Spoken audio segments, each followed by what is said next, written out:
மதுரை நாடாளுமன்ற தொகுதியில் போட்டியிடும் அதிமுக வேட்பாளர் சரவணன் தீவிர வாக்கு சேகரிப்பில் ஈடுபட்டு வருகிறார். ஆத்திக்குளம், சர்வேயர் காலனி, ஐயர் பங்களா, திருப்பாலை உள்ளிட்ட பகுதிகளில் மக்களிடம் வாக்கு சேகரிப்பில் ஈடுபட்டார். ஆத்திக்குளத்தில் உள்ள தேநீர் கடையில் தேநீர் அருந்திய வேட்பாளர் சரவணன் பணியாரம் சுட்டும் இரட்டை இலை சின்னத்திற்கு வாக்கு சேகரித்தார்.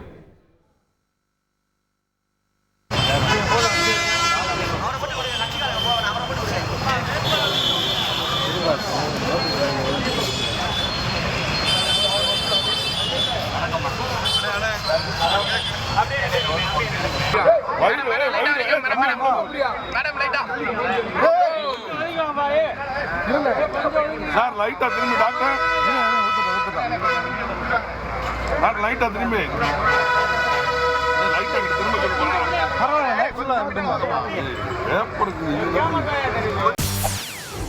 செய்திகளை உடனுக்குடன் தெரிந்து கொள்ள உடனே சப்ஸ்கிரைப் பண்ணுங்க.